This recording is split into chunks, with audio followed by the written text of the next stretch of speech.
So yeah, I think having more of a unorganized discussion, really. I think we just try and make it as like, because we have some like good conversations when we're walking around. So I think if this can reflect that, then cool. But yeah, really, we just want to talk about our first week in Cyprus, what we've learned, things that we've done, how it's going to benefit you. So yeah, basically the only goal of this discussion is to make you a better, wiser, more productive person by the end of it. So yeah, I mean, for you, first week in Cyprus, how have you found it? Yeah, so far it's been quite the learning experience. I arrived here and I got the ball rolling pretty quickly. I knew that I wanted to get right into getting approaches in because that would get my momentum in the swing of things. So yeah, firstly, I found that it was a lot more difficult to get people to stop out here. I found that I needed to be a lot more direct. And over the first few days, I mean, if you watch back the footage that we took, there was just a ridiculous number of blowouts. I mean, it was probably 19 out of every 20 approaches I got blown out of. And it wasn't like your typical, like they stop, they thank you, and then they say they're not interested. It was like they walked right past me, they didn't look at me. So that was a reality check, because initially when I flew out here, I came out here thinking I was gonna be a hot shot, American in Cyprus, like I'm gonna be able to do so well immediately. And part of why I thought that way is because I do pretty good in the States, and so I just figured, obviously this is gonna transfer, right? I built the skill set out here, women are women everywhere, so I thought it would transfer easily. But no, Christian was right when he said, like, each city has its own language, and so I realized that here you have to be a lot more direct when it comes to approaching, not even just like with your intentions or with the compliment, but like body language.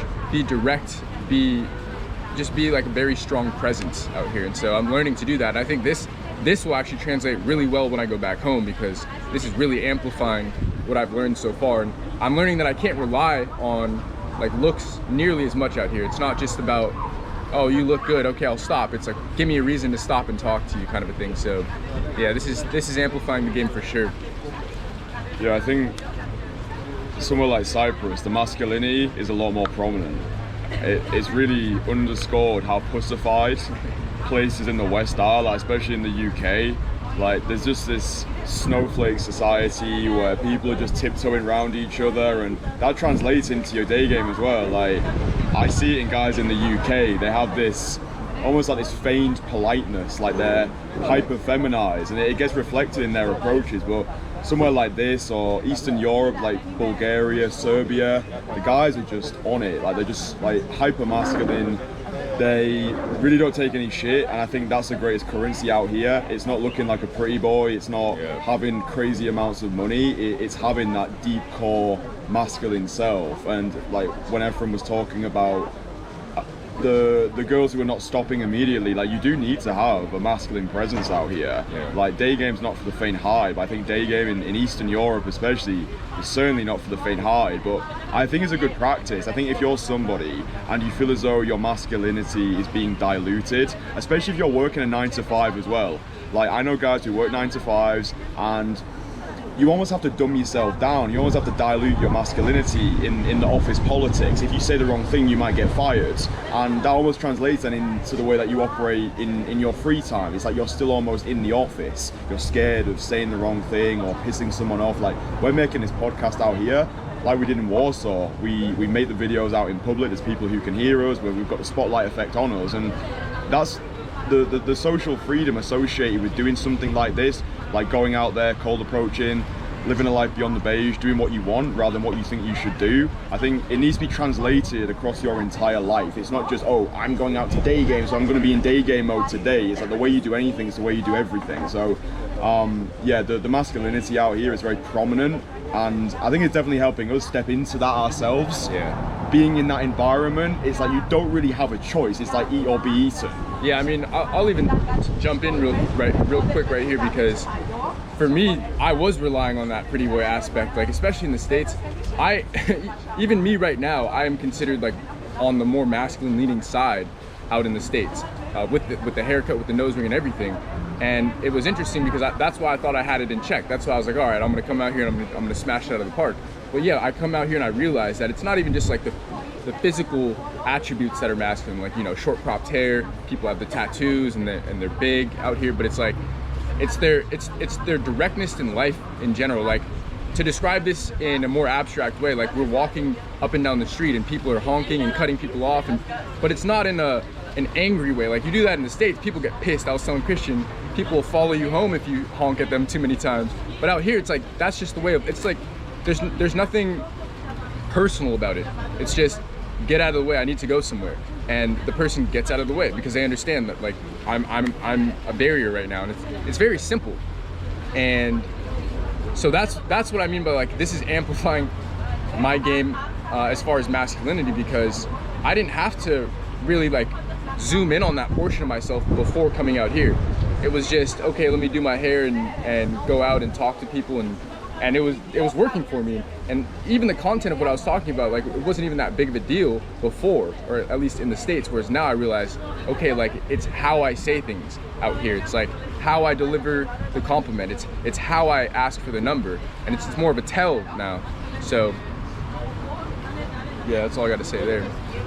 Yeah, I think it underscores the importance of travel, especially solo travel. I think being able to go to these places on your own and soak up a new culture, be in this environment which holds you accountable. Like, there's no point in traveling if you're just going to stay in your hostel or your Airbnb and just like stay on your own. Like, as soon as you get to a new place, you have to go out there, you have to experience it. But yeah, I think even for me, it's really demonstrated like the necessity of having that masculine spirit. Like, even if you could even have the trappings associated with that, like you could have the cropped hair, you could have the tattoos, you could have whatever, but if on the inside you're still that hyper feminine scared little boy, there's an incongruence there. So I do think that doing difficult activities that really force you to grow as a man, so that might be solo travel, it might be doing hill sprints. We've been doing a lot of sprinting out here, even like just getting a camera and videoing yourself in public. Anything that causes you to be scared, I think allows you to connect with your most authentic self. But most people these days, they don't want to do it. They're in their little comfort bubble. They'll take the same route to work every day. They'll talk to the same people. Oh no, there's a stranger. Anything that they want to do is like, anxiety gets flooded in. And it was interesting for me today because we went out last night and we had some alcohol and it got quite heavy, and we both woke up today, not in the same bed, we both woke up today and we were pretty dead. Like, I know for me, I woke up and I was just getting pounded with like the avalanche of anxiety. I was just having all these like bullshit thoughts that weren't serving any purpose. But when you're on the alcohol low, it's difficult to like see straight. So I just said to myself, listen, I need to go and I need to do something really difficult to start my day. Yeah. So I went to go and do some sprints at this like local field, but that field was like 20 children there. So I was like, oh, I can't do it here because they're all playing soccer. But the old version of me would have just bailed. I'd just use that as an excuse not to do anything. I'd be like, oh, the field is not available, so I can't do that activity. I just found this like dirt track, this dirt track nearby. There was like people sat outside reading books outside the houses, and my mum was like, oh, I don't want an audience like watching me sprint. I just got it done anyway, and I feel so much better now. So I think that it's the action which alleviates the anxiety. It's avoidance which amplifies it, and I found that to be true. Like, whenever I'm met with resistance, it's because there's avoidance there in some way. Maybe it's making this podcast, oh, avoidance, people are gonna watch, oh, gonna go to approach that girl, oh, it's avoidance, or whatever. It's just action penetrates that anxiety, but it's the avoidance which amplifies it. So yeah, I think anything that you're feeling anxious about in your life right now, it's the action which is going to penetrate it. And you probably know as well, the things that you're not doing that you should be doing, just by simply doing those things, you will feel better in yourself. And then you stack those wins, you start to get invigorated by accomplishment, and all of a sudden those scary things, they're not that scary anymore. Yeah, so keeping on the theme of this masculinity that we're talking about, one thing, like one tangible topic that I've been working on specifically in my approaches are allowing space in the conversation. So typically when I'm back home, I'm not hyper focused on how well I'm doing in the conversation, because like things kind of just go well for me out there. It's so infrequent that people go and approach a girl in public while the sun is out. So just the sheer fact that I'm doing that is enough to push me over the line and get me results out there. And that's the great part of this, is that you just need some of the skill set. Like, you don't need to be a master at this stuff in order to get results in most places. Like, that is one benefit of being in a society where it's not like hyper masculine, is that you don't even have to be that good, because there's so few people that are actually doing it. But being out here made me realize that, like, we've been working specifically on this portion of my game, which is allowing space in the conversation. That's kind of like the lower masculine energy, where it's like, okay, I want you, but I don't need you. And to prove that I don't need you, I'll be able to shut up sometimes in conversation. So yeah, I made this bold approach, and I've been going back and forth with you a bunch of times to ignite, to spark something. But now that something is sparked, like, I'm just gonna let it burn. I'm just gonna take a step back, and I'm gonna let you show me that you're interested in me. And if you're not, and by the way, I do this by allowing the silence in between lines that I'm saying. So we're in conversation, and instead of this uppity energy where I'm like, oh, I gotta keep this girl interested in me by continuing on conversation. Oh no, if I stop talking for 3 seconds at a time, then she might just turn and walk away. But being okay with that is what I'm learning. It's like, that probably was gonna happen anyways. Me inserting all of this unnecessary dialogue is just prolonging that from happening. If she wasn't interested in me, then she was gonna walk away at some point eventually anyways. So yeah, that's what I've been working on here. That's kind of what highlights the week 1 for me. And we saw the difference, because on, let's say, day 1, 2, and 3, when I was carrying this uppity energy in the conversations, I was getting blown out left and right, and it was back to back. I mean, at one point we were in a mall, and he just kept filming, and I went in for like 6 or 7, and all of them just back to back to back. They walked past me, they didn't look at me.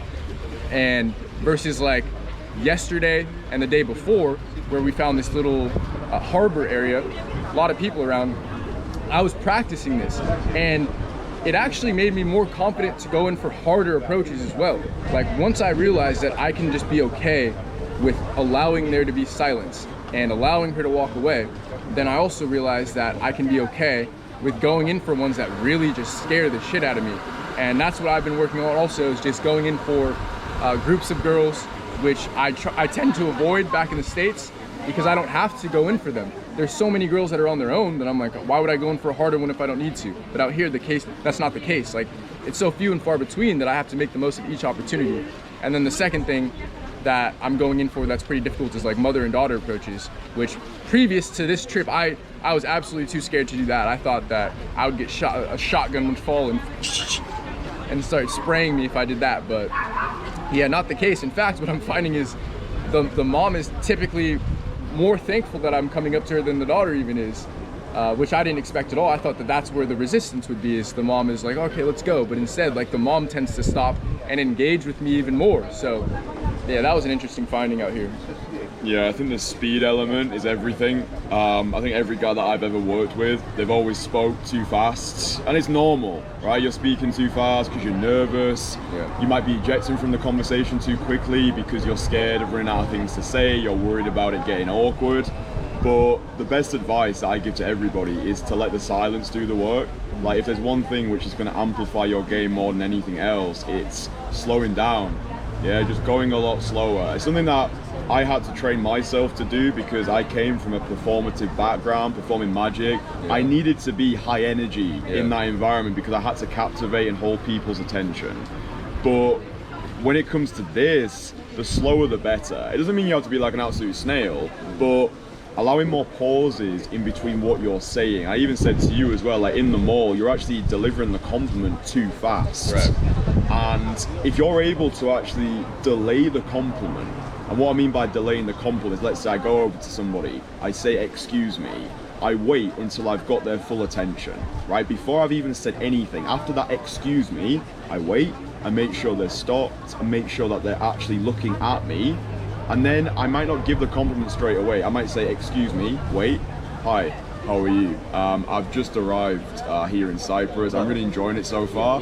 I just saw you and I thought you look amazing. Right, that compliment is coming in about 15 seconds after the excuse me. Right. It helps to get people socially warmed up to you first. But by conditioning yourself to go slower right at the start, conditioning yourself to go slower at the start, it sets a precedent for the rest of that conversation. If you're very erratic, like, hi, excuse me, you look amazing, it's like you could get 15 more seconds out of that. You could be like, excuse me, hi, do you speak English? I've just arrived here, thought I'd come out, see what the city's saying, saw you, you look amazing, what are you doing today? And just by going slower, allowing the silence to do the work, you'll actually feel more confident in that conversation. Your energy will feel more grounded, you'll feel in control, you're not gonna be up in your head as much thinking, oh shit, I've said the compliment now what comes next? You can allow her to feed into the conversation. So, excuse me, wait, hi, I've just arrived here, do you speak English? You look amazing, what are you doing today? And then she'll start to invest in that conversation more. But yeah, certainly here we found that delaying the compliment works better.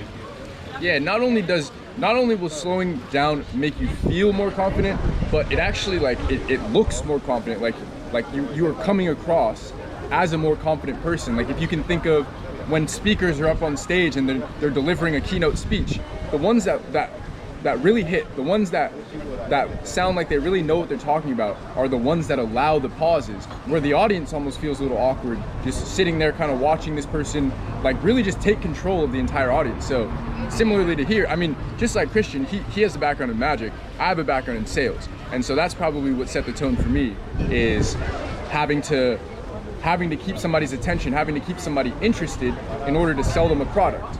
And when I was doing door-to-door sales, I had to keep talking or else I'd get the door slammed in my face.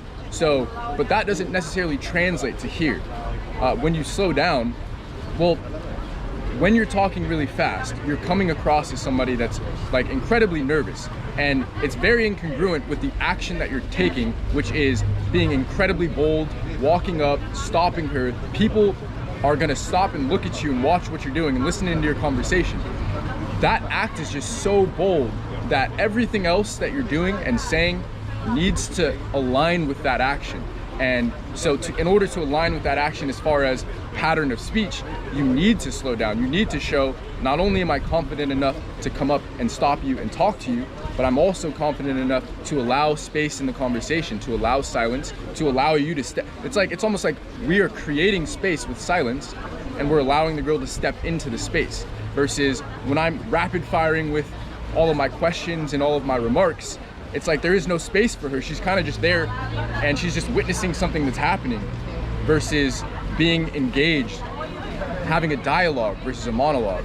And so it's like the first few seconds, and what I'm used to doing is it's just the monologue. I walk up and I'm like, here's why you shouldn't walk away. Here's why you should stop and talk to me, versus like, all right, I'm here now. I've already done the action. So now it's in your hands to decide whether or not you want a further conversation with me or you want to walk away. And it's a great tool because it allows me to not waste a lot of time with girls that are not interested in me. Whereas previously, I may have stayed in conversation for an extra 2-3 minutes, just rapid fire, firing away questions at her. Now, the conversation will end a lot earlier and I'll know if she's interested or not. Like the conversation that I had yesterday where I met my first real on girl in Cyprus. I was really practicing this, like I was honing in on just allowing her to not lead the conversation, but at least engage in the conversation. And what I noticed was what I typically do, which is the nervous laugh, she started doing. And it was almost as though like all of the nervousness that I felt, I kind of just like offloaded it to her.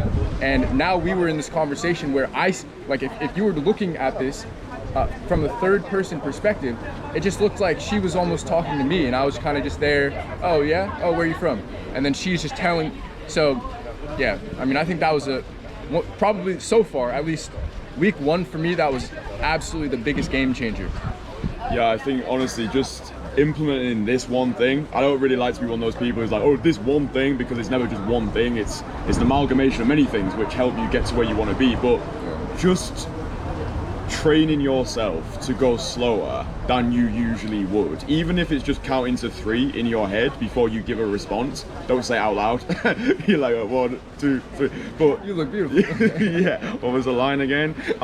But by practicing this, actually going slower, and not just when you're approaching, but in your daily life as well. Even like as you're picking something up, going slower. When you're talking to your friends, going slower. Even if you're saying affirmations to yourself in the morning, just practice speaking slower.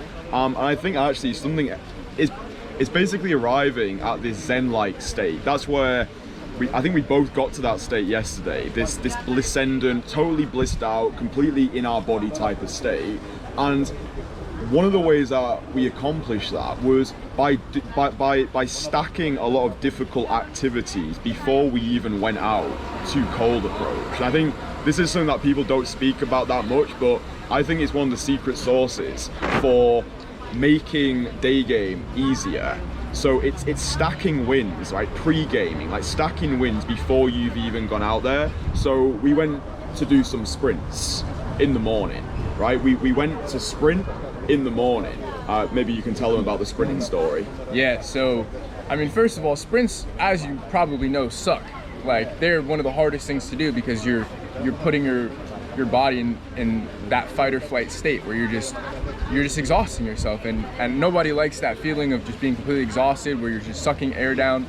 But like, it's necessary to get to that is how I prefer to do my cardio, because I hate jogging for an hour. I'd rather just sprint for 10 minutes kind of a thing. So, but yeah, we found this nice field and we arrived there and we just started going back to back sprints.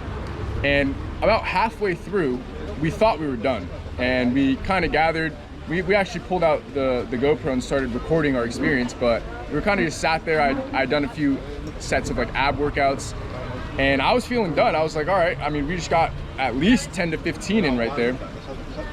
And yeah, there was just something inside of me that, like, once I stood up, I was no longer as exhausted. And so I was like, well, if I'm not breathing hard right now, that means I have more in me. Like, I should be almost passed out to the point where I can barely stand.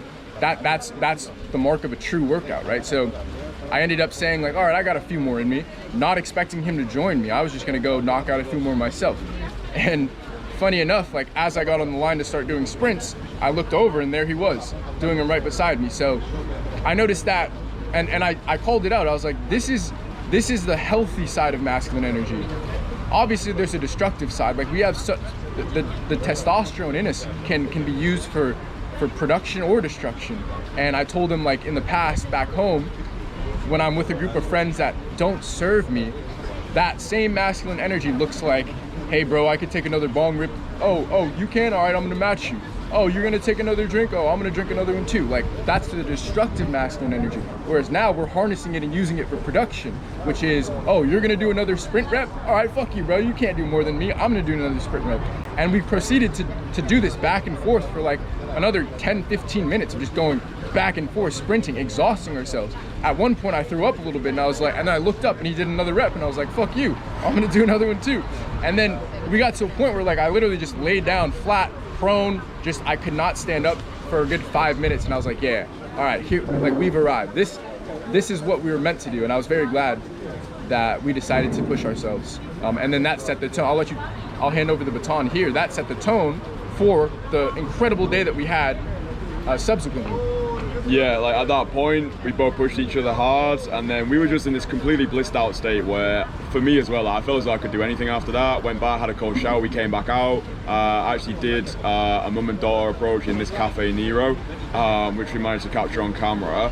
And yeah, I think I made a point in that video to explain that if you can stack your day with difficult activities before you even go out there, or even just starting off with the hardest approach first, whatever you define as the hardest approach. It might be a girl in a cafe, a girl with her mum, girl with her friend, a big group of girls. If you can do the hardest thing first, I think OG self-improvement guy Brian Tracy used to have a phrase which was eat the frog, which basically means start off your morning by doing the most disgustingly difficult thing first. Once that thing's done, everything else is easy in comparison. So yeah, doing the hardest thing first, or exhausting yourself, like pre-exhausting yourself before you go out. But I think you're right. I think it does underscore the importance of masculine competition, like healthy male competition, being able to channel that element of your healthy male aggression. And I think this is the issue with guys who are trying to do everything on their own, like the perpetual lone wolf who's got this DIY mentality, like, oh, I can do it all on my own, I don't need anybody else. Like, it's just, for me, it's a definite truth of the world. Like, if you've got other people who are pushing you, you will go further. And I used to be in the other camp because I'm an only child. I grew up in an environment where it was basically just me, yeah? And I think it's good to have the mindset, right, it's me versus me. But when you cross the threshold and when you do start to find people who are better than you, who can challenge you, who can actually give you a kick up the arse, there's no comparison compared to what you can achieve with that group of people. Even if you've got a wing who you're going out there to day game with, and let's say he's got 5 phone numbers, you've got 0. Now, the feminized estrogenic version of you will start to get jealous and resent him for his success. You need to cut this shit out because it's not serving you. If your wing's got 5 numbers and you've got 0, that should push you. That should give you optimism. That should show you what's actually possible. Because if he can do it, you can do it as well. I'm a big believer in that. If someone has accomplished something that you want to do, you can do that thing.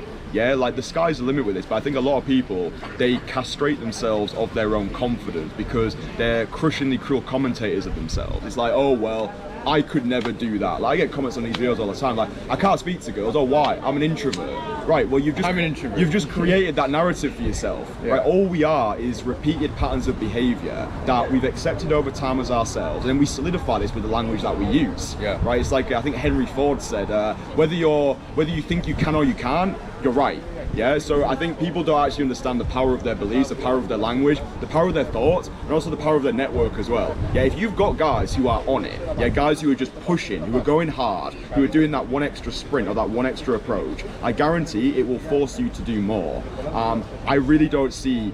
For me, it's almost impossible to achieve the things you want to achieve on your own. Yeah. I think if you look at all the greats, if they've got teams around them, right? You're not gonna win a war as an army of one. You're gonna get wiped out. You need your generals, you need your brigadiers, you need your commanders, right? You need people who are better than you at certain things. Yeah. Like if I'm really good at day game and I've got 5 guys who are great at night game, guess what? I'm gonna become great at night game as well. And it's a value exchange as well. Do you know what I mean? Like you find skills what each like. Ephraim is like very technologically savvy, right? He was like showing me some stuff yesterday, like you can connect to my Wi-Fi by doing like this and that. It's like, bro, I don't know how you did that. That's like some fucking magic. So like all of the people who you have in your network, like audit them, right? Like what are they good at? What are their strengths? Yeah. They're either adding to your reality or they're taking away from it. I see so many guys, not just in the day game space, but life in general. You're hanging around with the same people you went to school with, like the fucking weed smokers or guys who are just going out every weekend getting wasted, hoping they're gonna get lucky. And it's just a toxic environment to be part of. So I think if you are watching this and you don't have a strong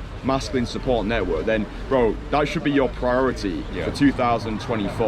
Yeah. I didn't really understand the importance of community until I built a community. Yeah, and it's just that value. The value that you get from other people, it supersedes the value you'd get on your own. Yeah, I agree with you. I agree with what you said about like introvert just being a label, because I describe myself as an introvert, not to limit myself in my capabilities, but because by the very definition of an introvert, I actually match with that. I prefer spending the vast majority of my time on my own than with other people. If I'm in a group of people, especially if I have the spotlight on me or I'm like the leader of the group, let's say, then I can feel my energy be getting drained very quickly, whereas some people, that fires them up. So like by definition, I'm an introvert, but not because I'm an introvert does not mean that I can't do extroverted things like this, like day gaming, like going out, like talking in front of people while we have the spotlight on us. And another thing I wanted to bring up is the reason why that I found, because I'm also an only child, and I spent the majority of my childhood alone as well. And what I found is that the reason why having community works, going about a session of day game together works better than alone, is because you're leveraging more energies. It's like if we think about it as like a pool, then I can dump my energy into the pool, but that's the only energy that I have to take from. Whereas if I'm with 2, 3, 4 people, it's like we're all dumping our energy into this pool, and now some of us can take at some times, some of us can take it, others, and then also some can add. So it's like if I just went in and I got blown out, that might have just sucked a little bit of energy out of my pool. But now my friend can come in and joke about it and say, oh, it's all good and slap, and he's adding to the pool. So it's like he said, it's a value exchange. And so I agree. Like, and there's proof of this. I came out here for the first 2 days, and results aside, because results we can barely even control, but even like the sheer number of approaches that I did when I was alone versus when I was with Christian, night and day difference. The energy that I brought into the conversations, the energy that I had after the conversations, like all night and day when I was alone versus when Christian arrived. And so yeah, that really truly highlighted the value of community for me. It's an energy pool that we can all pull from. Yeah, and the community that you have around you, they don't always even need to be present with you in person, right? Yeah, like, I'm on my own. I'm on my own in the States. I don't have a single friend in this space that isn't virtual when I'm in the States. Right, yeah.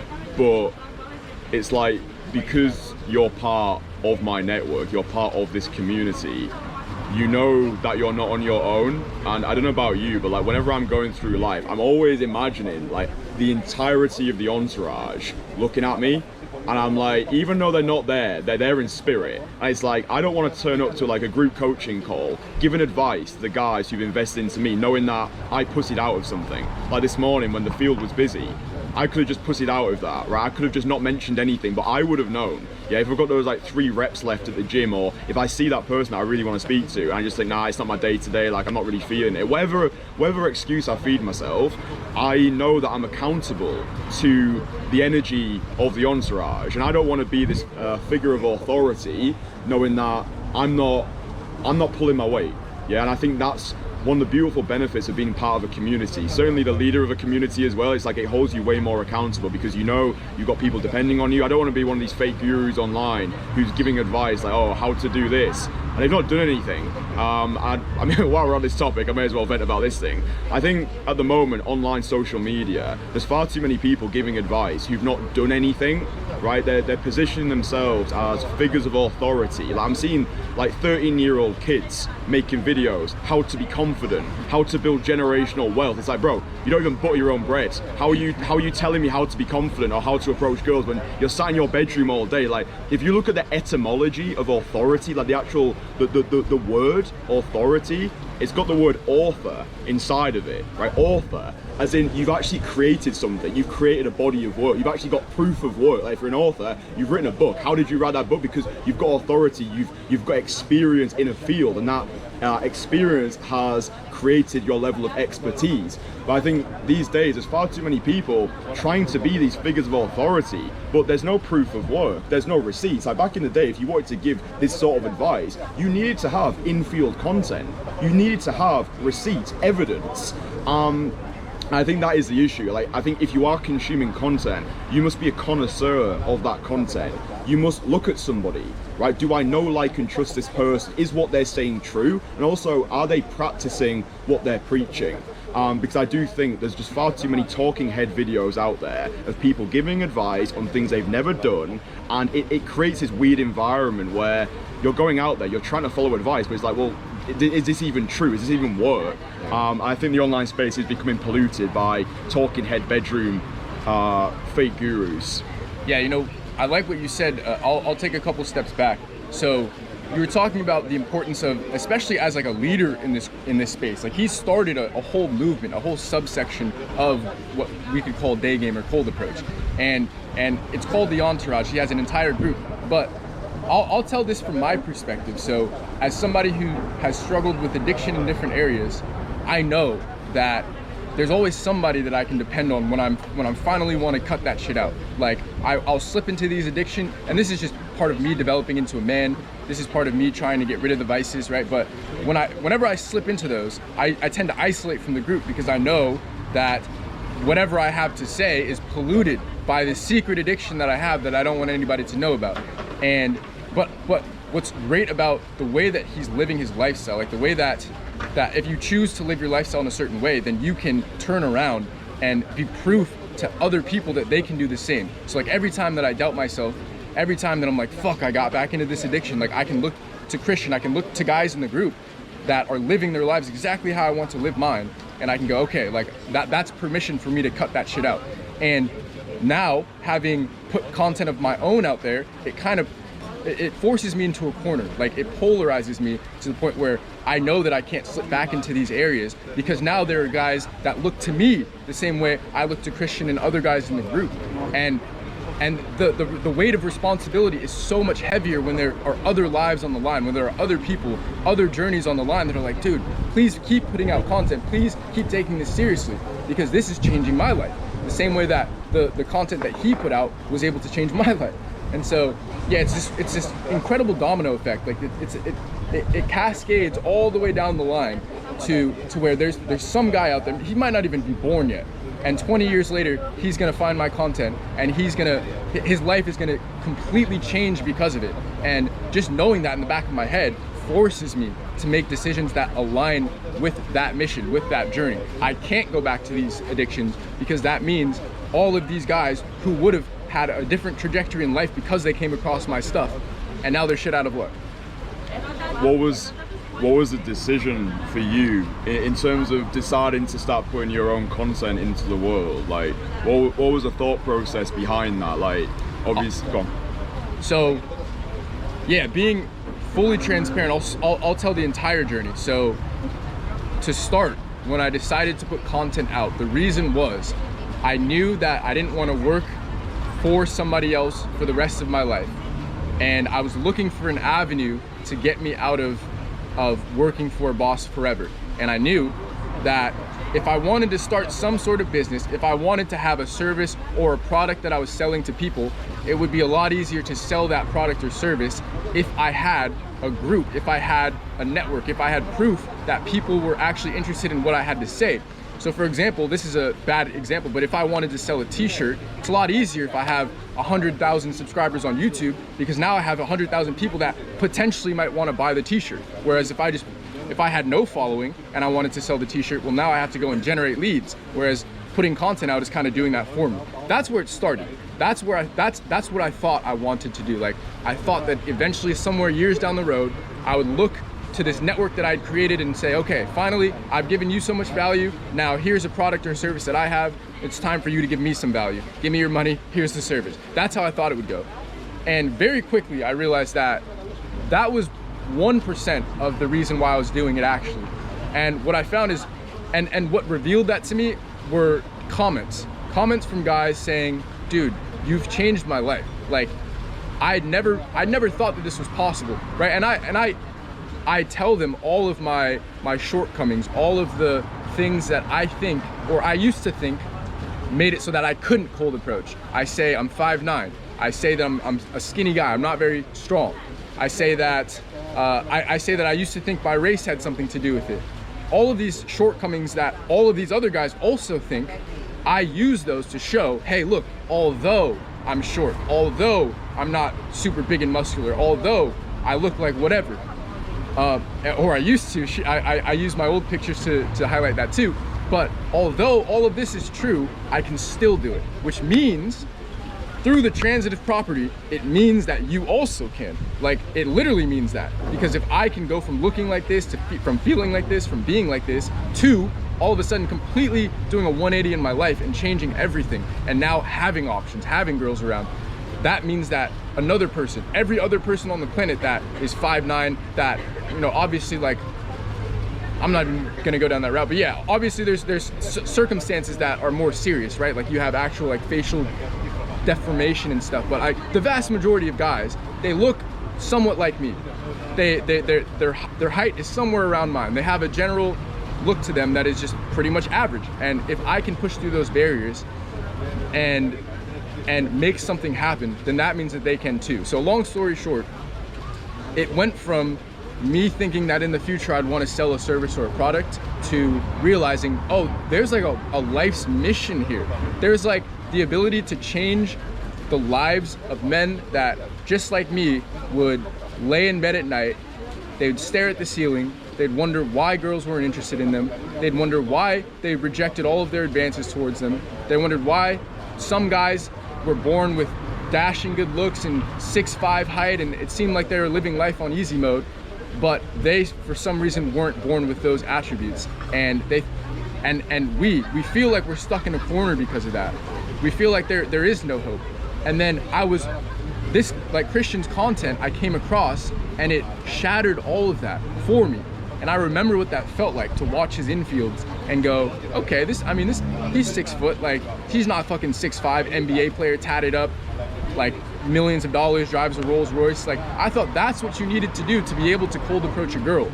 I thought that you needed all of this quote unquote value in order to go and approach a girl. And coming across his content just absolutely just shattered that whole paradigm for me and made me realize like, oh, this is possible. And that's why I took action so quickly. I reached out to him so quickly after coming across his content, because I was like, dude, if this is real, then I need to meet you. I need to learn this from you. I need to integrate this into my own life. And having gone through that, like now we're talking about that was a year ago. And now a year later, it's like having done all that, I'm like, wow, it was real. I can do that. I did integrate it into my life. And if I could do it, then who's to say that you can't? Who's to say that every other guy that had the same self-limiting beliefs that I and Christian had when we were younger can't also push through them? And so it went from, again, me wanting to sell a product or a service in the future to, all right, let me get my stuff together. Let me live my life in a way that allows other guys to experience what I have experienced. And now that's what it is. And who knows, maybe it'll change in the future, but as of right now, yeah, it's completely about the mission now. And it's making me more aggressive with the content. It's making me want to go out and push myself and do sets of groups of girls and sets of a mom and a daughter, because I'm like, okay, look, you have this excuse, I'm gonna go and do the hardest one. So if you're saying you can't approach a girl that's on her own, that's doing her thing, then I'm gonna show you that I can do the hardest thing. So anyways, yeah, I kind of went on a tangent there. No, it's all value, man. It's all value. I think, yeah, for me, it's never been about creating a day game business. It's always been about finding other radically ambitious, like-minded guys, giving them the playbook so they do finally feel in control of their dating lives. But we mentioned it on a podcast that we made a little while ago. The goal for me is mastering cold approach, so you can basically forget about women. And that sounds like a crazy thing to say, but there are just more important things in this world. Like if women are your main focus, I do think you're fucked. Yeah. I think that the person who has the most cares the least. Yeah, so if you know, that's what abundance is. It's knowing you can have. Okay, and I do think that once you know you can get, then your focus starts to shift. Your focus goes from women being the mission to yourself being the mission. Like, what can I create? Like, how can I become this ball of magnetism that just compels and attracts people? And look, the goal for me, I want every single person who's associated with me to win. Right? I want us all to get more girls, make more money, escape the 9-to-5, live the international lifestyle, have the worldwide meetups, invite everyone along for the journey. That's what it's about. It's not just, I don't want to just be one of those day game service providers where it's like, yeah, come, maybe we'll spend a weekend together, maybe you'll get results, maybe you won't. It's a lifetime commitment that I want to be giving people. And to blow my own trumpet a little bit more, it's not just day game that I want to teach you, right? Over the course of these 3 years, I've learned so much about so much, like whether it's personal branding, YouTube, copywriting, coaching, day game as a skill set, and you've also, not to cut you off, but now you also have ties to people that also have other skill sets. That's it. Like you can name a few, but I'm a programmer. Like that is a fairly valuable skill set. And you've got guys that teach language. You've got guys that run businesses. Yeah, we've got guys into crypto, guys living a digital nomad lifestyle. We've got just an abundance of eclectic skills, and that's what it's always been for me. It's about, we'll call it the entourage effect. It's by assembling a group of people together who are winning in so many areas that you'll make your money back as soon as you sign up. Like, that is the goal, right? It's like, right, you invest into me, great, let's 10x what you put into it. Yeah, and I think that's what it's about. I think in the modern world, you are your biggest asset, and everything that guys do is an attempt to get girls anyway. Oh, let's go out on a night out, let's buy the flashy car or the nice watch. But it's like the thing, and this is kind of like maybe a hallucination which I've been able to strip away more and more. There is so much bullshit online in terms of what's actually going to help push the needle to helping you with your dating life. Like, I was following a lot of the red pill dogma for a long time, where it was like, get super jacked, make loads of money, like acquire all of these materialistic trophies. And look, 100% do that. It's fun, yeah? It's fun to acquire these things, play the game of life, but when all is said and done, what I found to be true on my journey so far is it's all about the way you feel about yourself. It's all about the inner game. It's all about the mindset. Like, you could have all of the materialistic trophies, a 10 out of 10 body, 10 out of 10 income, penthouse in Malibu, but if you don't actually rate yourself, if you're that scared little boy inside, I think that these materialistic trophies actually amplify your insecurity even more. So it's not a case of don't get those things, but 1,000,000% do them, but do them because it makes you feel good to do it. Like these things, like getting a better body or buying a beautiful car or living in a beautiful place, this should add to your sense of self-adoration. But I think I've been guilty of it in the past where I've been going to the gym because I want validation from other people, right? And it's a weird thing, but it's like when you do get to that place of wholeness where you're doing something purely because you enjoy doing it, I found that's when you win. It's like if I went to the gym, I knew I was going there because I hated myself, I hated my body, I'm just going to get validation, the session wouldn't be good. But if I was at the gym being like, you know what, I fucking love how things are, I love my body, I love the way that I think, I love the way that I am, I'm just enjoying being here in this environment, I think that's when life becomes truly beautiful. Right, so before we sign out, I think it would be useful to talk briefly about how we're gonna attack the next 7 days. So first week in Cyprus done. We've learned a lot about a lot of things. What do you feel as though is the step for the next 7 days for you? So I always focus on what I can control.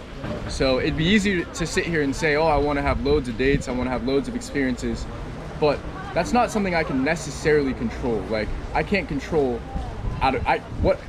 what I can control is the volume. What I can control is my output, is what I do. So to frame it, so now having pre-framed it that way, my plan for the next 7 days, especially now that I have somebody with me here, is to really just push the hell out of myself. To push the hell out of Christian. I've already seen on this trip, he's getting out of his comfort zone. This is the guy who taught this shit to me. And now he's seeing me go in for bold ones. And he's like, fuck it, I'm gonna go in for some bold ones as well. So it's like, using that healthy masculine energy that we talked about and really harnessing it, like really leveraging it in order to chisel us into better men is my goal for the next 7 days. And so what that might look like application wise is going in for ones that I am shit scared of. The past 7 days, I was shit scared of going in when it's a mom and a daughter. So the next 7 days, maybe it's a father and a daughter. Maybe it's a group of 5 girls and a couple of them they're guys. Maybe it's a guy and a girl and I can't tell if they're together or not.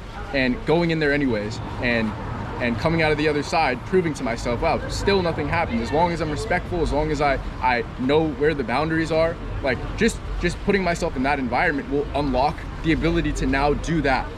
The ability to now approach when I'm unsure if it's with a friend or not. So that's what it would look like in an application, but overall it would just be continuing to push ourselves. Yeah, good. Yeah, I think if you're watching this, the goal of this conversation really was to inspire you.